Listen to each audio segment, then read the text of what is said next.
Assalamualaikum warahmatullahi wabarakatuh. Ketemu dengan saya Devi Juliani, guru bidang studi sejarah di SMA Islam An-Nizam Medan. Hai, apa kabarnya nih? Semoga sehat selalu dan masih tetap semangat ya belajar dari rumahnya. Kita ketemu dalam mata pelajaran sejarah, pastinya kita akan membahas materi-materi sejarah yang menyenangkan.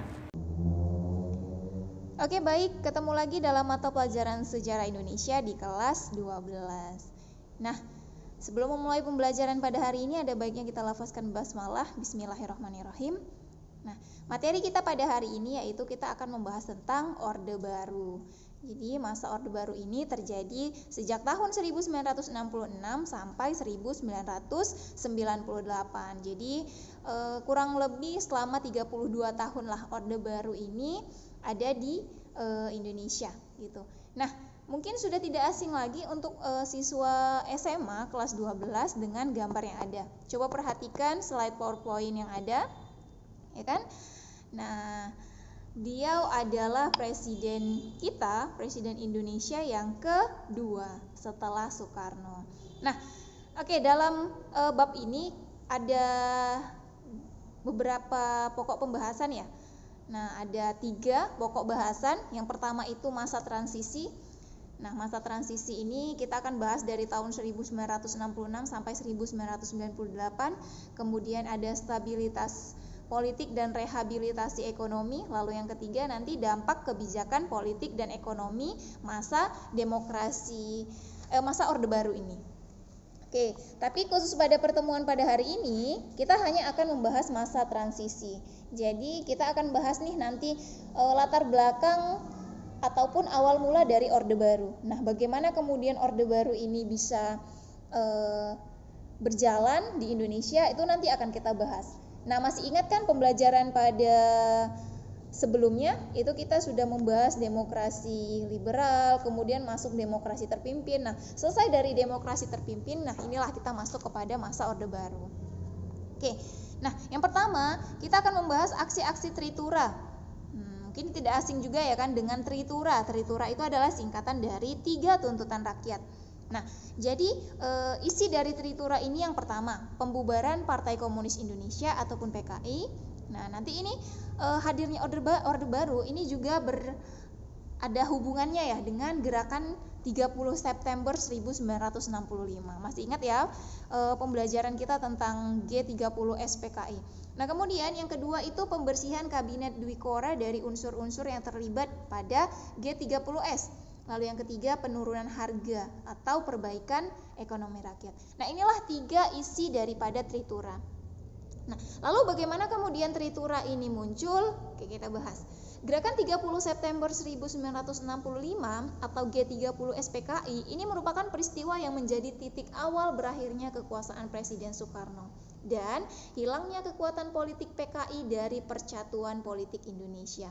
Masih ingat ya, pada pemilu pertama kali pada tahun 1955, PKI menjadi salah satu partai dari 4 partai besar yang mendapatkan kursi paling banyak di pemerintahan, ya kan? Tapi kemudian sejak munculnya gerakan 30 September 1965 ini menjadi titik awal di mana kekuatan politik PKI dari Persatuan Politik di Indonesia ini semakin berkurang bahkan berakhir.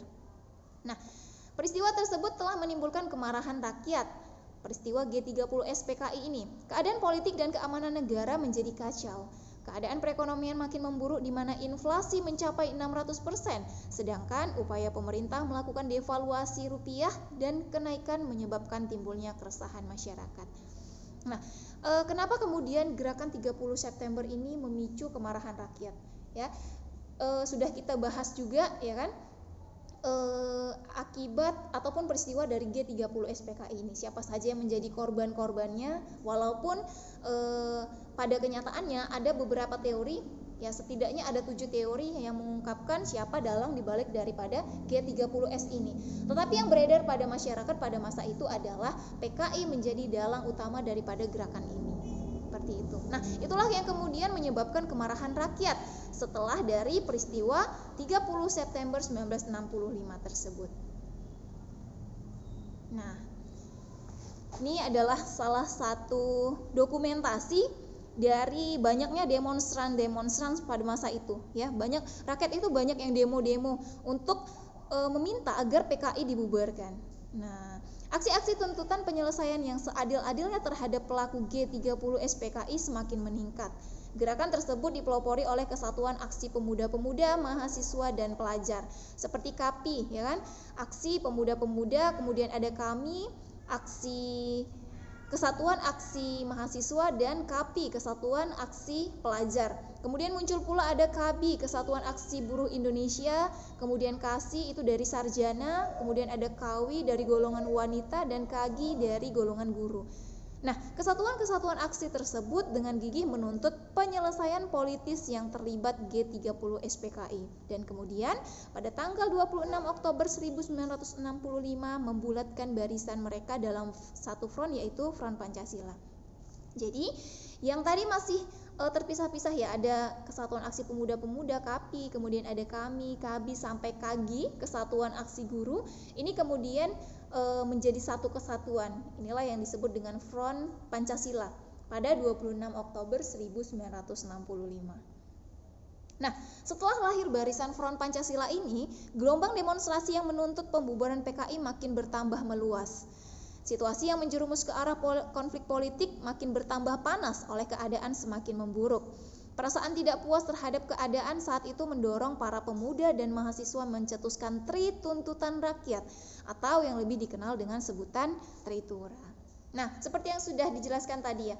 Jadi pada tanggal 12 Januari 1966 dipelopori oleh KAMI dan KAPI, kesatuan-kesatuan aksi yang tergabung dalam Front Pancasila mendatangi DPR GR mengajukan 3 buah tuntutan tadi, Tri Tuntutan Rakyat. Di mana yang pertama tentang pembubaran PKI, lalu yang kedua pembersihan kabinet dari unsur-unsur G30 SPKI. Di sini maksudnya adalah kabinet-kabinet ataupun orang-orang yang terlibat dalam G30 SPKI itu semua dibersihkan, dipenjara, dikenakan hukuman, seperti itu.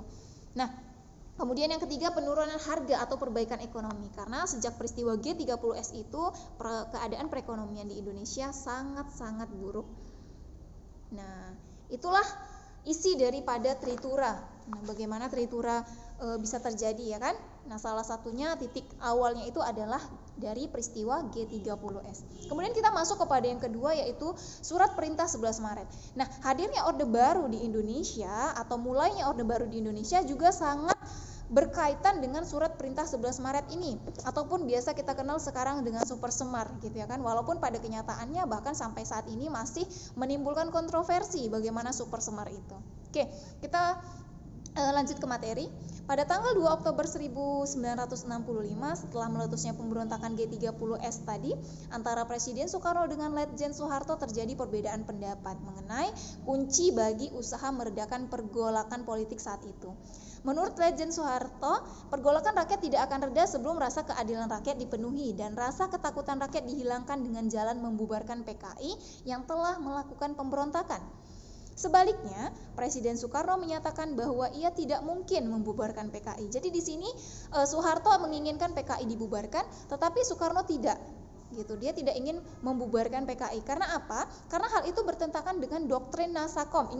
Masih ingat dengan ideologi Nasakom, nasionalis, agama dan komunis yang telah dibawa Soekarno, ya kan? Nah, doktrin Nasakom yang telah dicanangkan ke seluruh dunia. Dalam pertemuan-pertemuan selanjutnya, perbedaan paham itu tetap muncul, perbedaan pemahaman antara Soekarno dengan Soeharto ini. Pada suatu ketika, Soeharto menyediakan diri untuk membubarkan PKI asal mendapat kebebasan bertindak dari Presiden. Pesan Soeharto yang disampaikan kepada ketiga orang perwira tinggi yang akan berangkat ke Bogor mengacu kepada kesanggupan tersebut. Nah, jadi 3 jenderal yang ada kaitannya dengan Surat Perintah 11 Maret ini, yang pertama ada Muhammad Yusuf, kemudian ada Amir Mahmud, dan yang ketiga ada Basuki Rahmat. Nah, ini adalah tiga jenderal yang membawa Surat Perintah 11 Maret atau Super Semar dari Soekarno ke Soeharto. Nah, di Istana Bogor, ketiga perwira tadi ya mengadakan pembicaraan dengan Presiden yang didampingi oleh Dr. Subandrio, Dr. J. Leimena, dan juga Dr. Khairul Saleh. Sesuai dengan kesimpulan pembicaraan, ketiga perwira tinggi tersebut bersama dengan Komandan Resimen Cakrabirawa yaitu Brigjen Sabur, kemudian diperintahkan membuat konsep surat perintah kepada Letjen Soeharto yang isinya untuk memulihkan keadaan dan kewibawaan pemerintah. Jadi setelah dibahas bersama, akhirnya Presiden Soekarno menandatangani surat perintah yang kemudian kita kenal saat ini dengan nama Surat Perintah 11 Maret atau SP 11 Maret atau juga sebagai Super Semar. Nah, ini adalah gambar ataupun ilustrasi ya, ilustrasi dari Presiden Soekarno saat menandatangani Surat Perintah 11 Maret yang disaksikan oleh 3 orang jenderal. Seharusnya ada 4 jenderal ya, tapi pada saat itu satu tidak ikut, jadi hanya 3 jenderal. Super Semar berisi pemberian mandat kepada Letjen Soeharto, pastinya dari Soekarno ya, selaku Panglima. Pada saat itu Letjen Soeharto sebagai Panglima Angkatan Darat dan Pangkop Kamtib untuk memulihkan keadaan dan kewibawaan pemerintah. Karena kan saat itu rakyat menginginkan untuk PKI dibubarkan. Demonstrasi terjadi di mana-mana. Tetapi di saat itu juga Soekarno tidak mampu untuk membubarkan PKI atas landasan ideologi Nasakom tadi. Gitu. Jadi gunanya Surat Perintah 11 Maret ini adalah untuk memulihkan keadaan dan kewibawaan pemerintah. Dalam melaksanakan tugas, penerima mandat diharuskan melapor. Penerima mandat ini adalah Soeharto, melaporkan segala sesuatu kepada Presiden. Mandat itu yang kemudian kita kenal dengan Super Semar. Jadi, keluarnya Super Semar ini dianggap sebagai tonggak lahirnya Orde Baru di Indonesia. Nah, kita lihat arti penting Super Semar bagi sejarah Indonesia.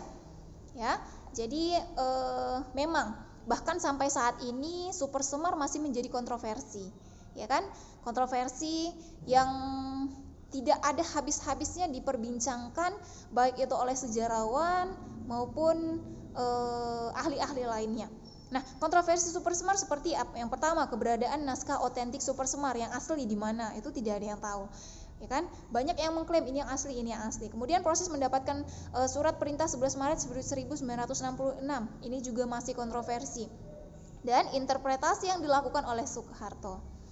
Nah, bahkan di sini dikatakan Super Semar bukan untuk mengalihkan kekuasaan dari Soekarno ke Soeharto, melainkan kewenangan untuk memulihkan ketertiban dan keamanan umum.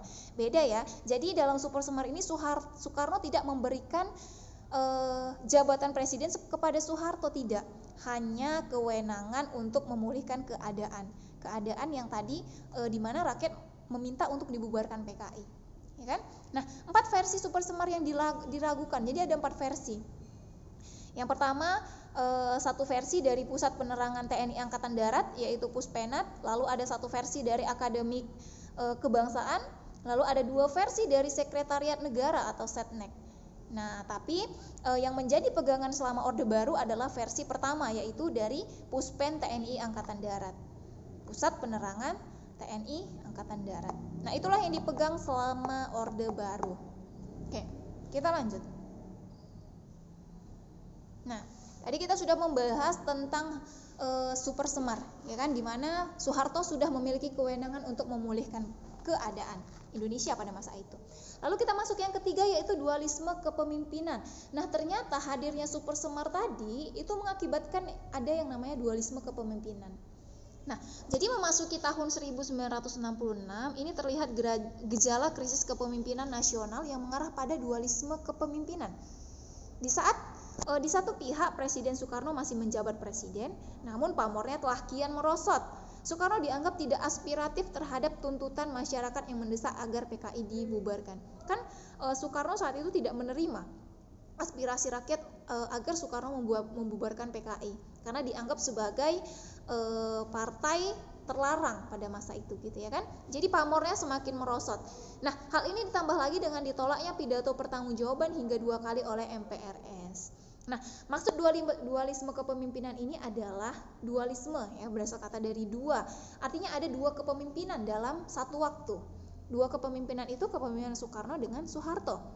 Nah, sementara itu Soeharto setelah mendapat Super Semar tadi, Surat Perintah 11 Maret dari Presiden Soekarno, dan sehari sesudahnya itu kemudian Soeharto membubarkan PKI. Nah, kemudian nama Soeharto ini semakin populer. Dalam pemerintahan yang masih dipimpin oleh Soekarno, Soeharto sebagai pengemban Super Semar diberi mandat oleh MPRS untuk membentuk kabinet, yang kemudian kabinet tersebut diberi nama sebagai Kabinet Ampera. Jadi dalam dualisme kepemimpinan ini Soekarno masih memimpin sebagai pimpinan kabinet, tetapi pelaksanaan pimpinan dan tugas harian itu dipegang oleh orang lain, yaitu Soeharto yang menerima mandat tadi, ya kan? Nah, kondisi seperti ini berakibat pada munculnya dualisme kepemimpinan nasional, yaitu Soekarno sebagai pemimpin pemerintahan, sedangkan Soeharto sebagai pelaksana pemerintahan. Nah, Presiden Soekarno sudah tidak banyak melakukan tindakan-tindakan pemerintahan, ya, di akhir-akhir kepemimpinannya ini. Sedangkan sebaliknya Letjen Soeharto banyak menjalankan tugas-tugas harian pemerintahan.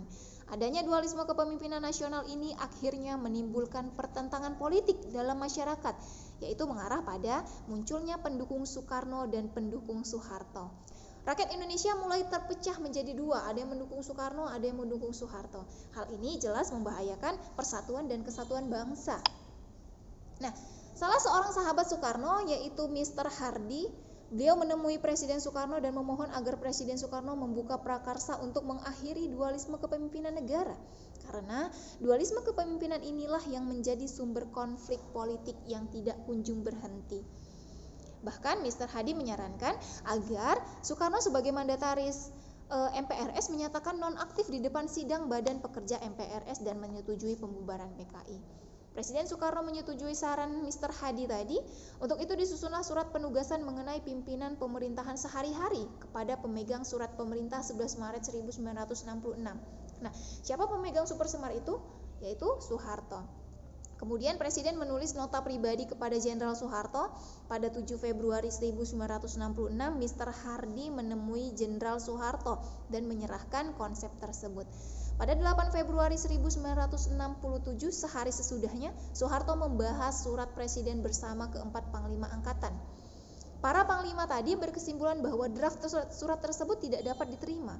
Mengapa? Karena bentuk surat penugasan tersebut tidak membantu penyelesaian situasi konflik yang ada. Kesimpulannya itu disampaikan Soeharto pada Presiden Soekarno di tanggal 10 Februari 1967.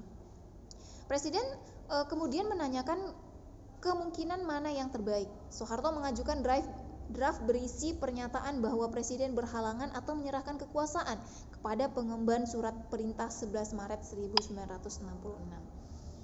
Pada awalnya Presiden Soekarno tidak berkenan dengan usul draft tersebut, dengan usulan draft dari Soeharto. Namun kemudian sikap Presiden Soekarno melunak.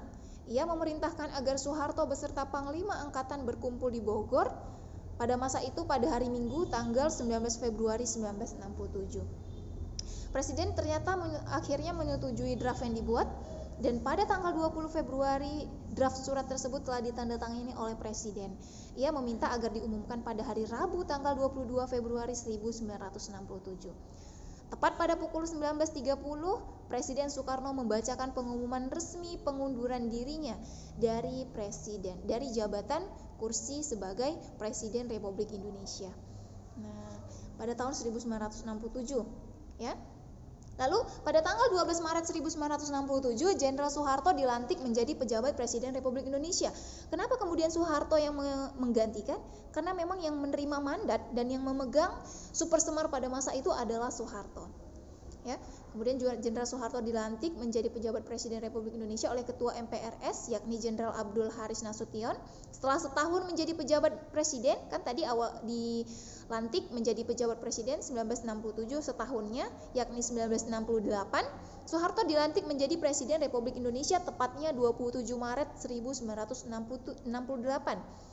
Dalam sidang umum 5 MPRS melalui TAP nomor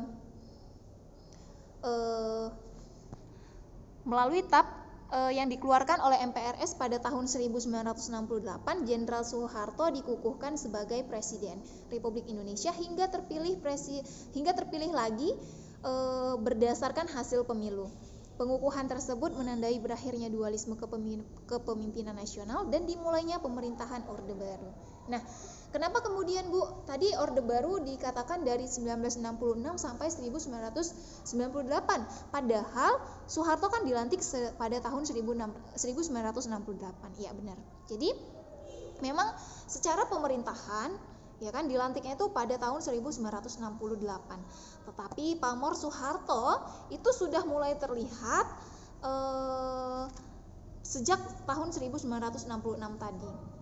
ya, tepatnya setelah 1 tahun dari terjadinya peristiwa G30S, tuh, kan?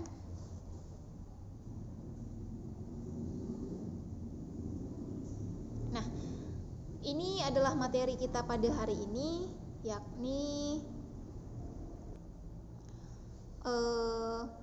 tentang masa transisi dari 1966 sampai 1967. Masa transisi, masa pergantian dari demokrasi terpimpin pada masa itu ataupun yang dipegang oleh Presiden Soekarno kepada masa Orde Baru. Nah, kita tadi sudah membahas tentang aksi Tritura, 3 tuntutan rakyat, ya kan? Kemudian kita juga sudah membahas tentang dualisme, surat perintah 11 Maret terlebih dahulu, lalu dualisme kepemimpinan sampai dilantiknya Presiden Soeharto pada 1967, itu dilantik sebagai pejabat presiden dan kemudian dikukuhkan lagi menjadi seorang presiden pada tahun 1968. Oke, semoga bermanfaat dan semoga paham. Kita akhiri pembelajaran pada hari ini dengan lafaz hamdalah, alhamdulillahirabbil alamin. Sampai ketemu pada video-video pembelajaran selanjutnya. Wassalamualaikum warahmatullahi wabarakatuh. Demikian pembelajaran kita kali ini. Sampai ketemu di video-video pembelajaran selanjutnya ya. Jangan lupa like, komen, dan share video ini. SMA Islam Aniza Medan, unggul, cerdas, islami. Wassalamualaikum.